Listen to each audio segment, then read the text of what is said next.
Thank you for joining me again, boys and girls. Oh, Miss Bridget needs to adjust her camera. Don't go away. Don't go away. Don't go away. Let Miss Bridget get it right. Give her a chance. I'd like you to see as many of the beautiful things in the background as possible. My wall is brown, but I have color, and I like that. All right, today it's time for a new animal. Some of you may have heard before about this very exciting bird. At least he looks like a bird. His name is Emil the Emu. Now, some people say emu.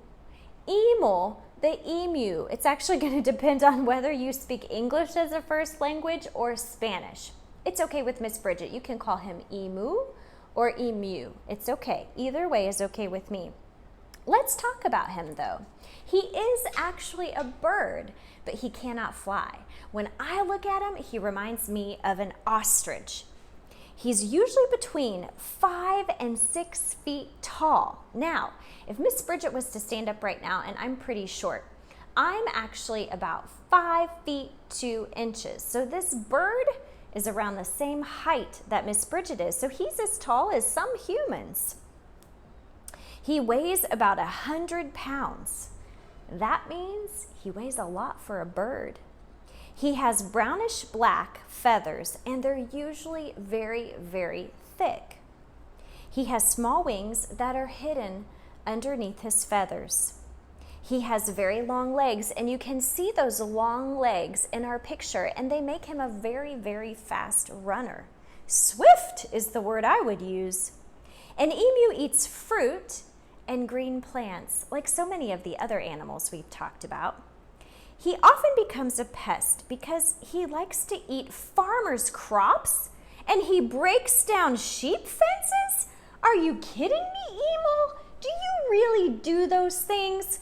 I can hardly believe it. Do you really bother the farmers that are trying to grow food to feed the people of the earth? I cannot believe it, but that's exactly what he does. So this bird can actually become a bit of a pest. I hope you boys and girls know what the word pest means. Pest, if something is a pest, it causes a bother. Some people even see it as being a little bit annoying. So Emil the Emu is a bit of a pest. Now, let's talk about the letter E. This is the capital letter E, and this is the lowercase letter e. E says E. This time it says E. And E says E. Every letter makes a sound, and E says E. Now, just like when we learned the letter A, we talked about how the letter A had 3 different sounds. The letter E also has more than one sound.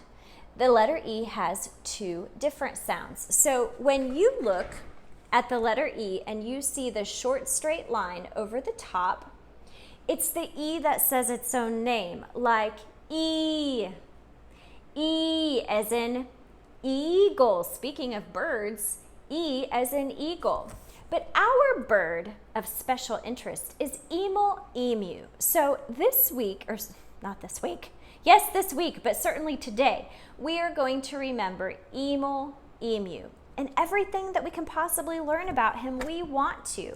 But the biggest deal to us is this letter. Let's talk about how to make it. Are you ready, boys and girls? Take your pointer finger, so whatever hand is your writing hand, hold up this finger and let's practice making this letter. We start like this. 1, 2, 3, 4. You can do it. Now let's go to the small one.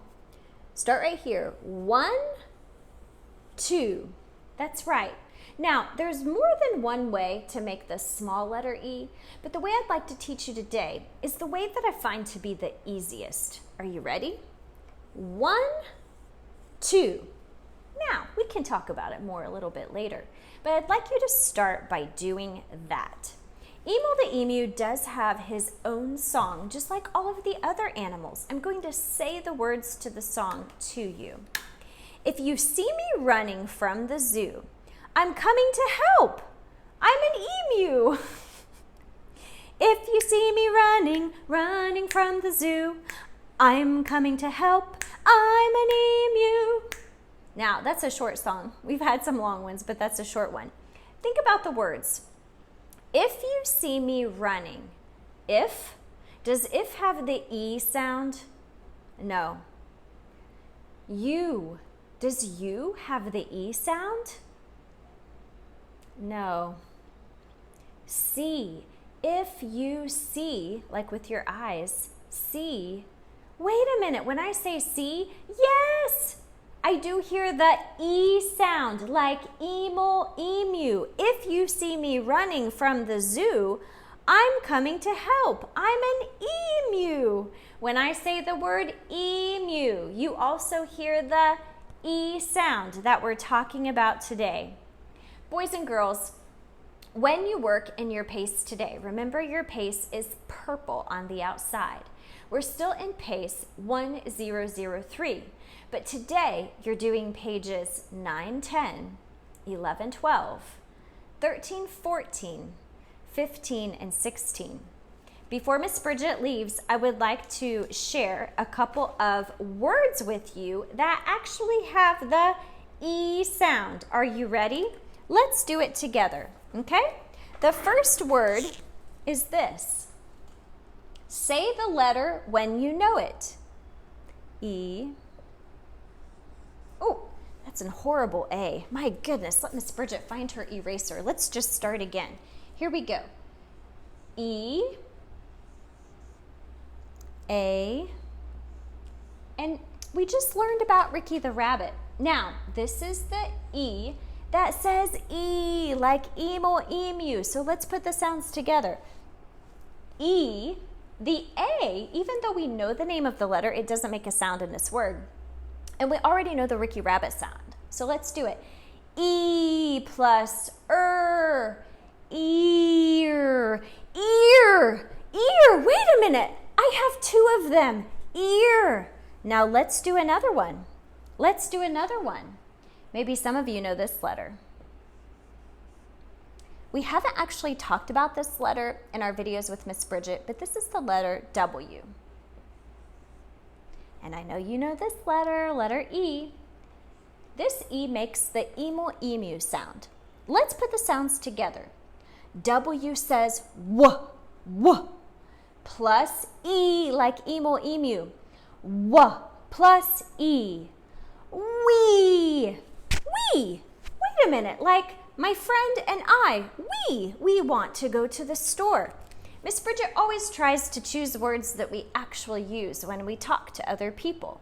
So today's words are ear and we, and both of them have the Emil Emu sound. Good job, boys and girls. I'm proud of you. Have a wonderful day. Ask for help if you need it, and I'll see you again.